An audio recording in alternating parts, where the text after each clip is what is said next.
Bienvenidos una vez más al taller. Les habla Juan Luis Rendón y con Ernesto García tendremos el gusto de seguir conversando acerca de la pedagogía, de la escuela y de sus retos. Este es ya el programa número 69, en el que esperamos seguir convocándolos a ustedes a reflexionar alrededor de un pasaje interesante para los maestros, en esta ocasión tal vez de los que llevamos hasta ahora el más distante en apariencia de nuestro campo, pero que seguramente de él devenga una conversación muy interesante. Quiero empezar por invitarlos a dejarnos de una vez su me gusta, a dejarnos tal vez un comentario, por supuesto a suscribirse. Ojalá con este programa podamos llegar a los 430 suscriptores, nos faltan muy poquitos para ello, por eso ojalá lo logremos en YouTube y ojalá alcancemos siquiera los 110 seguidores también a través de Spotify, plataforma en la que también está siempre pues esta conversación.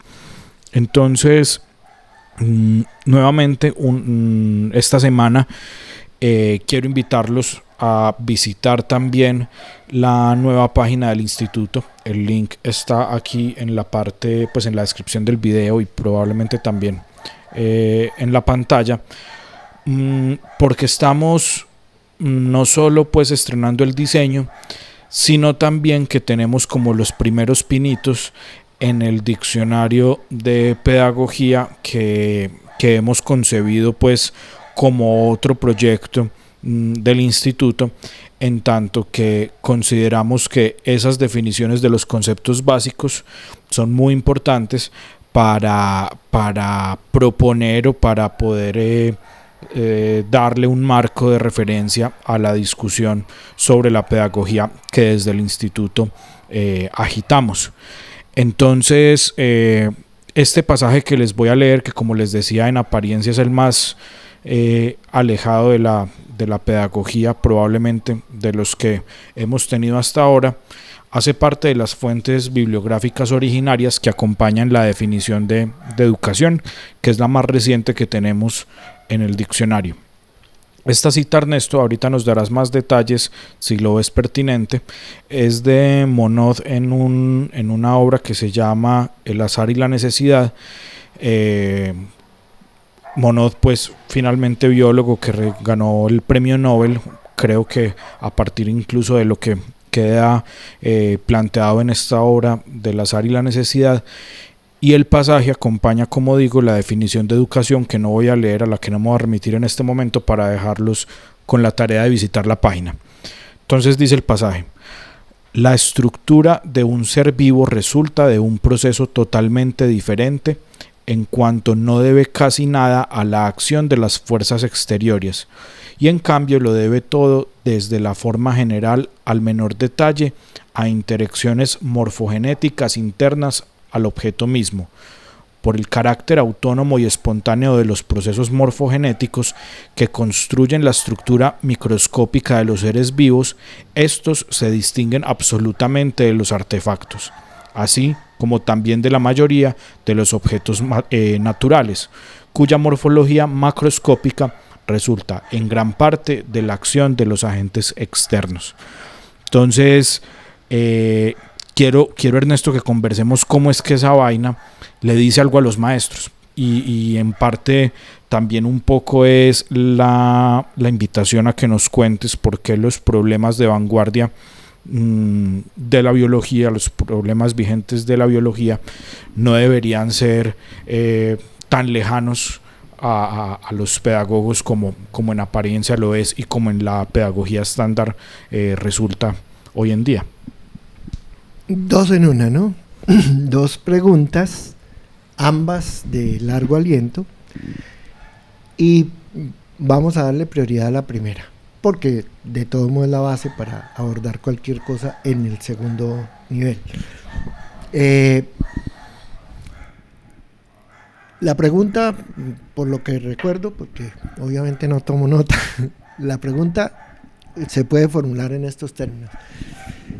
¿Qué le dice la biología más avanzada del siglo XXI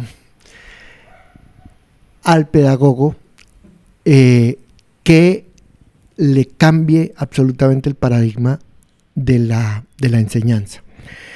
Y creo que esa cita es la respuesta. ¿Por qué? Vamos a hacer un consenso. Toda la lucha desde 1800, vamos a decir desde 1800 hasta incluso hoy día, de la academia respecto de la pedagogía es cómo hacer que la enseñanza sea un ejercicio, un oficio científicamente fundamentado. Acuérdense, Claparet con ese texto maravilloso que ya hemos visitado, la pedagogía, psicología del niño y pedagogía experimental, de Crowley, María Montessori, todos los médicos, y bueno, Vygotsky, todos buscando cómo darle una fundamentación científica y específicamente experimental al oficio del maestro, no solo a la teoría pedagógica, sino sobre todo al oficio del maestro. El primero que lo reclama, pues no. El mojón en donde nosotros nos hemos parado respecto de ese reclamo es el Tratado de Pedagogía de Kant y luego la Pedagogía General de Herbart. Entonces, sin embargo, más de un siglo, porque estamos hablando del siglo XIX, principios del siglo XIX y prácticamente hasta fines del XX, pero bueno, vamos a estar de acuerdo. Monod escribe ese libro de El azar y la necesidad, lo escribe y lo publica en el año 70, pero su premio Nobel fue dado en el año 67, creo, por las investigaciones que él reporta y explica desde un punto de vista filosófico en ese libro de El azar y la necesidad. Por ahí derecho voy dejando la recomendación. Considero que es un libro indispensable en cualquier pedagogo, cualquier maestro, ambos, ya sea pedagogo o ya sea maestro, que quieran darle una racionalidad científica a su pensar y a su hacer. Es un libro indispensable, como decir que es indispensable, pues sí, el bosquejo de pedagogía de Herbart todavía. Bueno, ¿y qué es lo que pasa con ese libro? El azar y la necesidad. Justamente, Monod declara a lo largo de todo el libro, pero esa cita que estás tomando es literalmente en el prefacio. Está apenas planteando el problema. Es una imagen muy bella que toma, dice, bueno, si un marciano quisiera saber cuál es la diferencia entre un ser vivo y un ser no vivo, que en términos técnicos es un ser vivo y un artefacto, ¿sí? ¿Cuál podría ser la diferencia? Por ejemplo, entre un automóvil y un caballo. El automóvil se mueve, visto desde lejos, se mueve por cuenta propia, es muy inteligente, sabe detenerse, bueno, tiene una movilidad que, bueno, por donde quiera. Entonces empieza, y entonces desemboca esa relación, esa confrontación desemboca en la tesis que él quería poner de presente para todo el que quiera vivir en el siglo XXI. Pues en ese momento era el siglo XX, pero él está en la frontera absoluta que solo en el siglo XXI ya tenemos claramente establecida, que es la teoría de la incertidumbre. Y por eso la dualidad, azar y necesidad. Pero ¿qué es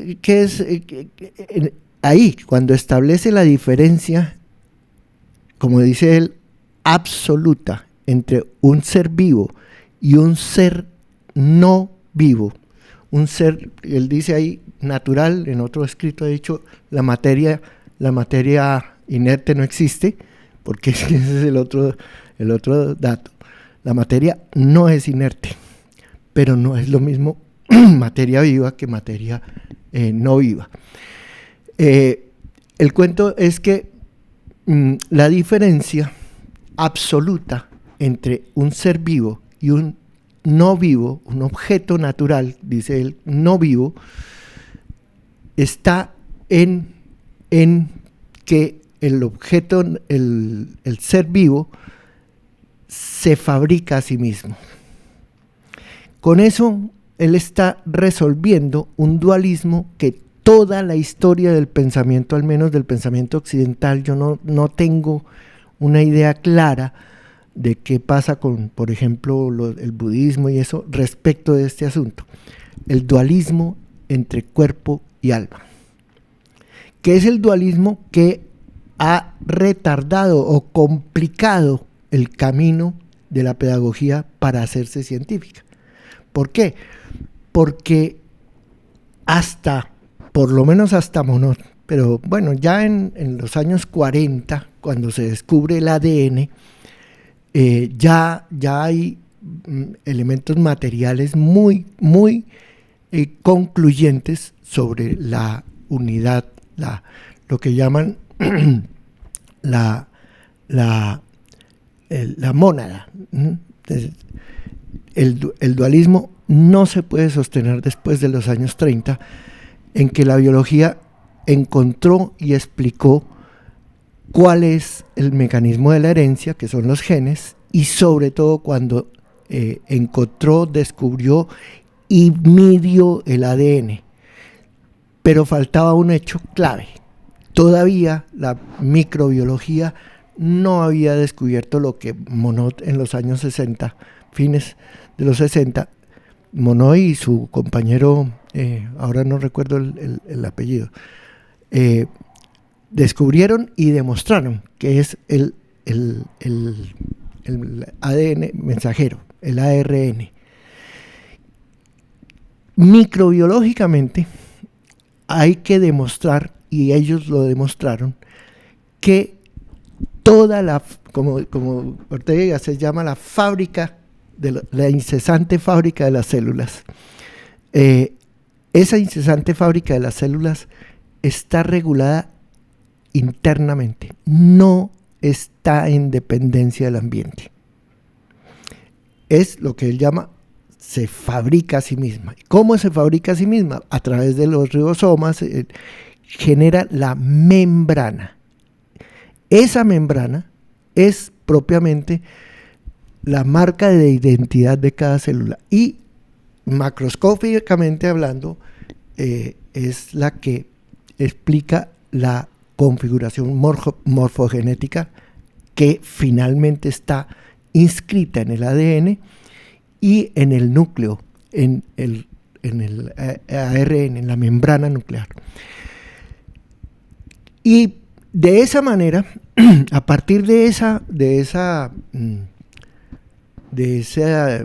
hallazgo, siempre los hallazgos científicos, sobre todo los más importantes, uno no puede distinguir si son un descubrimiento o un invento, pero es un hallazgo científico sumamente poderoso. Con eso queda cerrado el debate. Ningún muchachito que usted tenga en aula, ni usted mismo, ni ningún otro ser humano, es dual, es uno solo.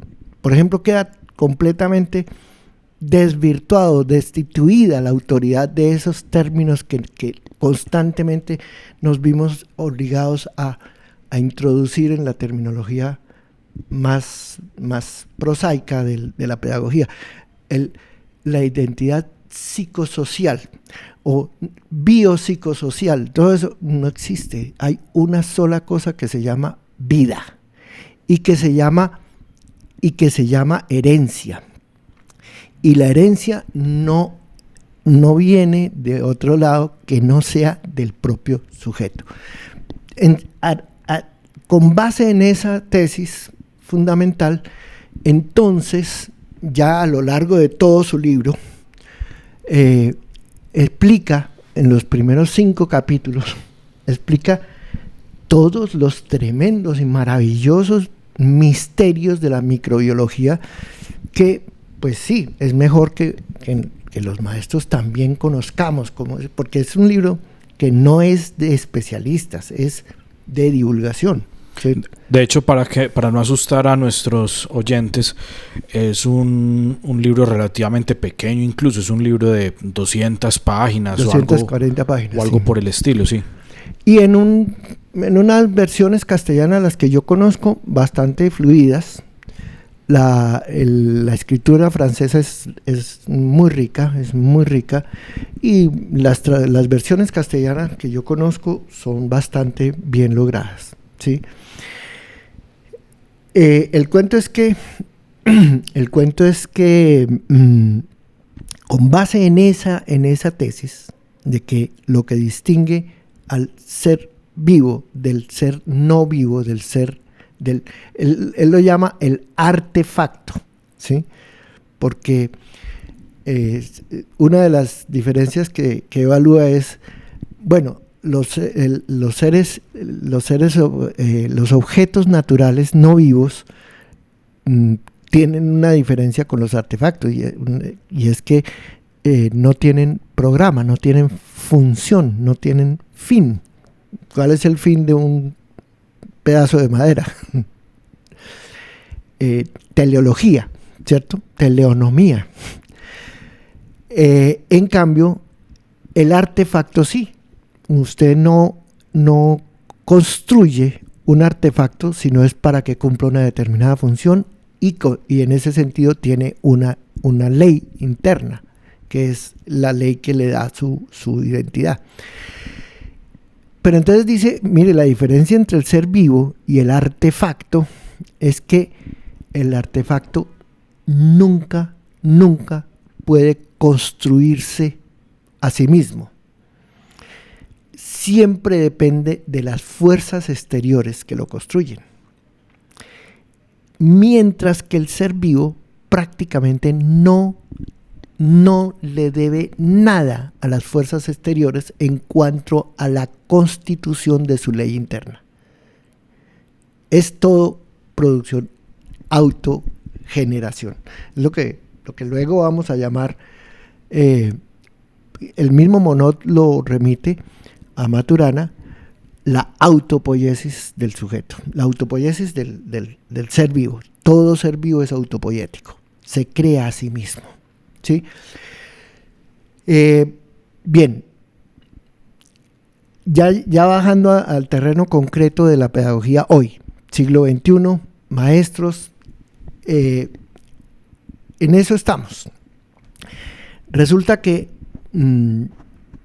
tal vez yo alguna vez hice mención a esa anécdota de mi estreno como maestro. Tenía yo 19 años y la rectora del colegio me dijo, hay que hacer una reunión de padres de familia, con los padres de familia de mis alumnos grandes, los adolescentes. Y empecé yo diciendo, bueno, a la hora de la verdad, la tarea del maestro tradicional era relativamente fácil, porque como Dios mandaba, los 10 mandamientos eran la ley, y lo único que uno tenía que hacer era el ayudante del ángel de la guarda, porque todos teníamos los mandamientos y un ángel de la guarda que te sopla al oído lo que debe ser. Pero algunos se me hacían los locos, entonces necesitaban maestros que auxiliares del ángel de la guarda. En ese entonces, año 72, que fue cuando yo me estrené como maestro, yo les decía a los padres de familia de ese colegio, la situación de nosotros los maestros de hoy, año 72, y no conocíamos nosotros, está un poquito más complicada, porque como este mundo ya declaró en quiebra al infierno por falta de clientes. Entonces, con la quiebra del infierno también quebró el ángel de la guarda y también quebró el cielo. Entonces, a los maestros sí nos toca ponernos en otra tarea. Ese es el punto, ese es el pliegue entre lo que podemos hoy día llamar hoy día, en ese entonces yo no hablaba de tal cosa, pero hoy día llamar una pedagogía autoritaria que solo se puede justificar en la pretensión autoritaria de que yo tengo unos valores que usted no tiene y que debe adquirir, ¿sí? Yo maestro, ¿cierto? El maestro que no quiera ser autoritario tiene que autorizarse en la ciencia. ¿Y qué sabemos hoy?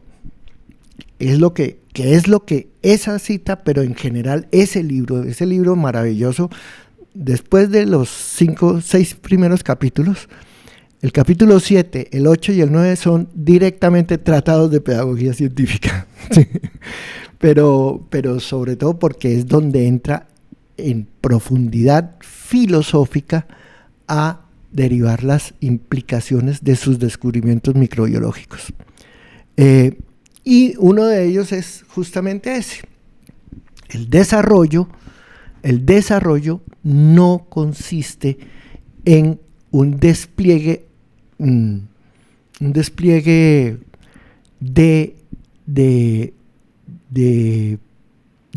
un proyecto, sino en la morfogénesis regulada desde el ADN, desde el genoma, no desde el ADN, en el año 70 ya no le dice programa genético, le dice código genético. Y la diferencia es larga para los que saben de informática. Entonces, es una ley, todo ser vivo tiene proyecto, o sea, tiene un fin. Todo ser vivo, desde la bacteria hasta nosotros, pues hasta cada uno de nosotros. Pero ese fin no se lo da arbitrariamente, sino que no está hay un código para que usted se lea a usted mismo y se construya a usted mismo.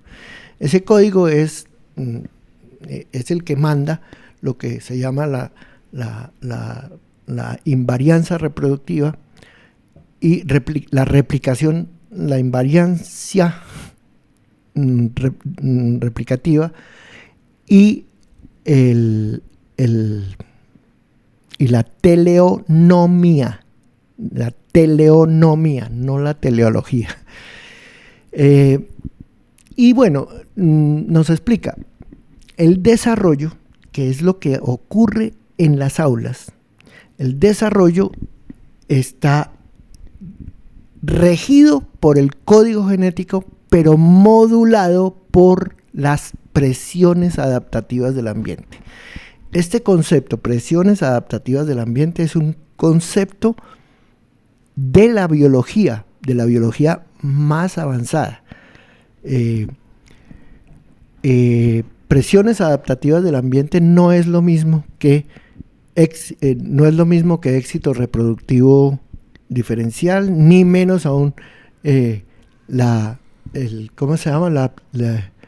La supervivencia del más apto. Esos son conceptos absolutamente decimonónicos, sumamente racistas y supremacistas, y no son, pues fueron superados en la década de los 40 por la genética de poblaciones y por la teoría estándar la teoría estándar de la evolución, que se viene a desarrollar en la segunda parte del siglo XX y de la que hoy ya no tenemos duda. El concepto de presiones adaptativas del ambiente es un concepto que es de la biología originariamente, pero que tiene, pues, que los pedagogos tenemos que saberlo y conocerlo y apropiarlo. Digamos que es un concepto puente entre la microbiología y la pedagogía de vanguardia.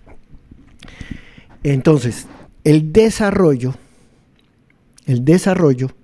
que es lo que ocurre, lo que en nuestras aulas debe ocurrir a los niños entre los 6, bueno, ahora es entre los 3 y los 17 años, que es el periodo en que el ser humano se desarrolla. Después de los 17, ya Piaget lo había señalado, él también biólogo, acuérdense ustedes, Piaget ya lo había dicho en los años 60, el desarrollo biológico termina, pues alcanza su madurez más o menos a los 18 años. No es que ahí se detenga, pero básicamente ahí ya eres el que vas a ser.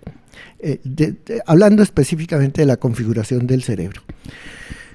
Y sí, lo que debe ocurrir en las aulas nuestras todos los días es un proceso, ¿cómo se dirá así? Un cauce específico del desarrollo de los muchachos, pero el desarrollo está regido por el código genético de ellos, no por el código de valores que yo quiera imponer.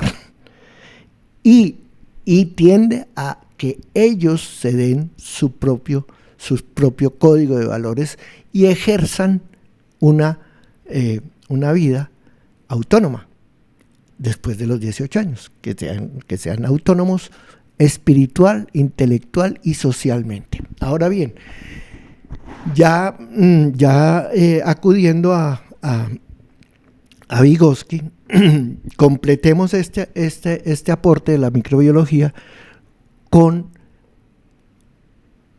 la otra partecita. ¿Qué es el aprendizaje?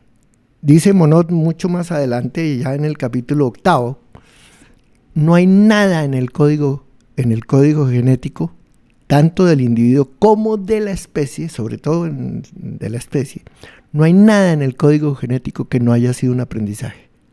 Hace generaciones, miles, desde luego, no sabemos cuándo el hombre aprendió a caminar. Sí sabemos cuándo aprendió, hace 1.000.000 de años. Pero no sabemos concretamente, ni nadie tiene recuerdo de cómo es que se aprende a caminar. Sin embargo, todos los niños aprenden a caminar más o menos en el mismo plazo. A los 24 meses están ya corriendo solitos, sin necesidad de que nadie les enseñe. Pero eso antes fue un aprendizaje de la especie. Y hoy ya viene en el código genético.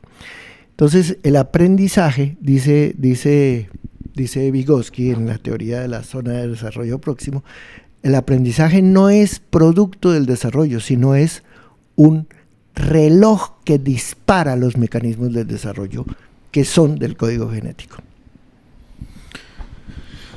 Para terminar, Ernesto, que ya se nos va acabando el tiempo, yo he pensado pues particularmente he pensado que esta biología de vanguardia llevada al campo de la pedagogía, pues por un lado ocurre lo que usted dice, y es que intentamos establecer un campo en el que no hay dualidad respecto pues a la hora mente-cuerpo. Exacto, a la hora de aproximarse al alumno, pero también me parece que pasa una cosa, o puede llegar a pasar una cosa muy maravillosa, yo no sé usted qué opina, y es que el maestro entiende mejor los alcances de su arte, las posibilidades de su arte, ¿cierto? Porque a veces uno ve en determinadas prácticas de aula que los maestros les ocurre algo como la siguiente caricatura que voy a dibujar, y es que, o sea, se comportan, por decir algo, como un artista delirante que lo que hace es una pintura y se enoja porque no le sale una escultura, ¿cierto?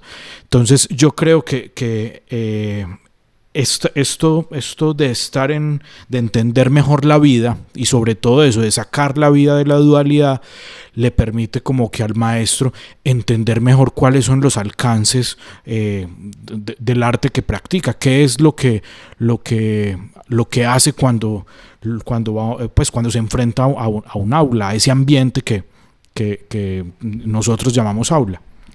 Claro, sí, no cabe duda, pero ya nos exige que en otro programa volvamos. Y otro programa, yo no sé si ya está publicado en el diccionario nuestro, el concepto de ambiente de aprendizaje. Sí, el de ambiente de aprendizaje. De pronto, el que esté interesado, la respuesta está ahí. ¿Qué es un ambiente de aprendizaje? Y cómo la verdadera misión, la tarea del maestro es diseñar, crear, proveer, supervisar y evaluar sus ambientes, los ambientes de aprendizaje o el ambiente de aprendizaje que le va a servir cada hora a sus muchachos. El resto es por cuenta de cada quien. El rendimiento de cada alumno es un asunto inexpugnablemente propio del alumno. Yo no puedo meterme en el rendimiento de él. Solo puedo proveer un ambiente de aprendizaje que no es lo mismo que un ambiente natural, un ambiente racionalmente estructurado, un ambiente de aprendizaje suficientemente potente, es decir, que le ejerza las presiones adaptativas que los niños por su zona de desarrollo próximo necesitan para alcanzar el estándar de desarrollo del estadio de desarrollo en el que se encuentran. Muy bien, y como estamos pues un poquito extralimitados en el tiempo, hoy no voy a extenderme en los mensajes de despedida. Simplemente les recuerdo que la próxima semana estaremos con nuestro capítulo 70 con un invitado muy especial y sí que sabe de ambientes de aprendizaje, con quien estaremos conversando sobre estos temas y otros probablemente.